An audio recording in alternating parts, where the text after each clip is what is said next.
guys remember when Patrick Mahomes did this in the Super Bowl a few days ago? He literally almost completed a pass while falling. He was completely sideways. I couldn't help but think that's probably how Randy Arozarena felt like in the World Series versus the Dodgers. But in his case, he's probably thinking, I can't do much more. Can y'all score some runs, please?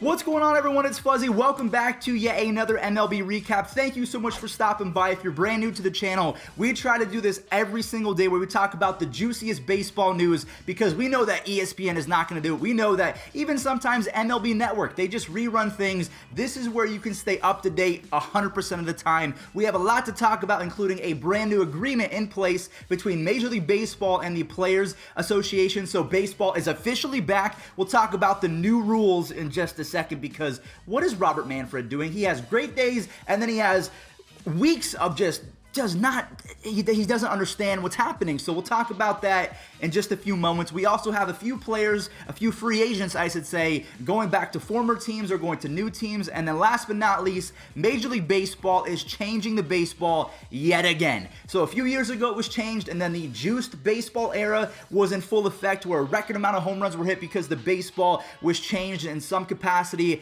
and they're doing it yet again, but they're trying to prevent home runs. So we'll talk about that towards the later half of the video. Do not go anywhere. And without further ado, let's start talking baseball. So the agreement in place is going to bring back 7-inning doubleheaders. A lot of managers and fans around the game of baseball, they don't really mind this because, again, we are living in unprecedented times, a global pandemic. Sometimes you have to toe the line between what you want and what's realistic. And 7-inning doubleheaders does not create a whole bunch of tension in regards to the players and the owners coming to an agreement. This was fairly easy, and for the most part, it did help out with preserving the health of players, pitchers, pretty much just saving a lot of time and not having to force these guys to, travel across the country and do all these crazy things, because again, the global pandemic pretty much means that you can't do normal activities. But that's not where this agreement ends. They are also bringing back the runner on second base in extra innings. This is one of the more divisive rules in Major League Baseball history because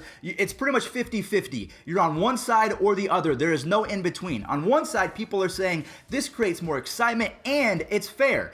Both teams have an opportunity to drive in that run. So let's say that you're the away team and you don't score, but then the home team scores. So many people get butthurt and salty, but to be honest with you, you had the opportunity as well. So it might be a gimmick, it might be a lame rule, but it does in fact shorten the games. They did not have one single game go above 13 innings, where in every other season ever, it's usually the longest game is 15 plus innings. So it did its job technically. So let me know in the comment section down below, what do you make of the 7-inning doubleheaders returning, as well as the runner on second base to start extra innings? There will not be a universal DH, and as of right now, there is not going to be an expanded playoff. So a year ago in 2020, it went from 10 playoff teams to 16. A lot of people liked it, but a lot of people thought that it ruined the competitiveness, the integrity of trying to build a playoff team where you could squeak by with the sub 500 squad, aka the Astros. But the Astros proved that maybe they just had to peak at the right time, that they had a good squad all along, and if they played a full 162 game schedule, maybe they would have gotten back a few players and actually been a really good team,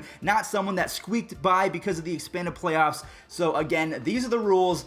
I'm excited that baseball is back, but I will admit there are a few asterisks to it. So yeah, let me know. So I talked about how spring training is coming back. The date is officially February 17th, and Yadier Molina is going to be back on the Cardinals for another season. I think this is 18 years in St. Louis. I could be wrong on that number, but he got a 1-year deal worth $9 million. That is insane for a 38-year-old catcher who has a combined 84 OPS over the last 2 seasons. That is the ultimate thank you for your services. This might be your final year in baseball, so we're going to go ahead and just reward you for all of the success that you've had with us, because Yadi, I'm sorry to say this, but he is not worth $9 million. Not anymore. He's 38, he can't really hit, and his defense is suffering a little bit as well.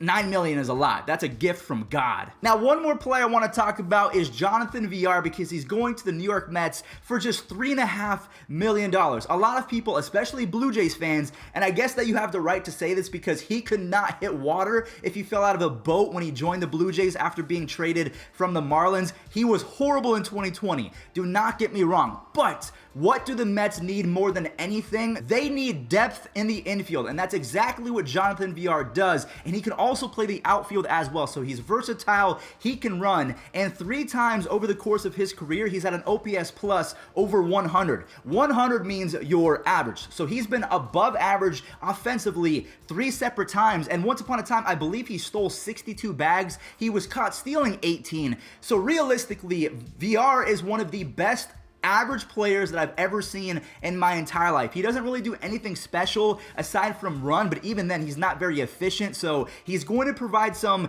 depth for Francisco Lindor at shortstop. Maybe Jeff McNeil needs a day off at second base, or any of the outfielders. He's a switch hitter. He can run. To me, that's not a bad deal for $3.5 million, and he's only 29 years old. All right, so now we've gotten to the point of the video that I actually thought was so important that I made it today's title. Major League Baseball is changing the baseball to prevent home runs. And if you think I'm lying or I'm trolling, no, this was actually published, and it's going to be a thing in 2021. So MLB anticipates the changes will be subtle, and a memo to teams last week cites an independent lab that found the new balls will fly 1 to 2 feet shorter on balls hit over 375 feet, which to me is going to affect balls in the gap in center field, because most left and right field poles are 330 to 340, so I don't really see that affecting pulled home runs, but to center field, 100% it is going to make a difference. 5 more teams also plan to add humidors to their stadiums, meaning 10 of MLB's 30 stadiums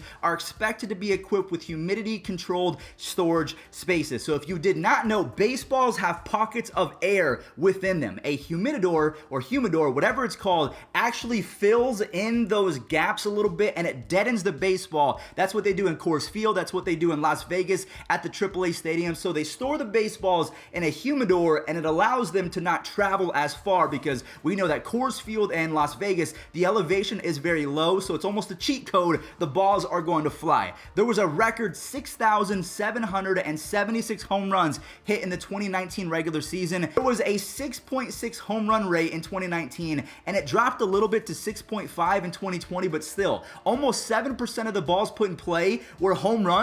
That is insane. So in an effort to better center the ball, Rawlings has loosened the tension on the first of 3 wool windings, that's really hard to say, wool windings within the ball. Its research estimates that the adjustment will bring down the core down 0.01 to 0.02, and will also lessen the ball's weight by 2.8 grams without changing its size. So it's going to get a little bit lighter, but the league says that it does not anticipate the change in weight will affect pitcher velocities. I'm under the impression that 2.8 grams, again, it's not a big deal, but it is a lighter ball. So I don't really understand how they don't believe. Again, I'm not a scientist. I am not an engineer. So I can't really say the physics of the baseball by 2.8 grams causes this and that. I have no idea. Again, my name is Fuzzy. I'm a 24-year-old baseball fan who talks about it in his room by himself. So I can't say whether or not Major League Baseball is on the money or not. But when you're using a ball that is obviously lighter, I would say that even if it's not adding a mile per hour, maybe it adds half a mile per hour. Maybe Jacob deGrom is able to get up to 103 miles an hour as opposed to 102.6, whatever he threw in 2020. He was throwing gas.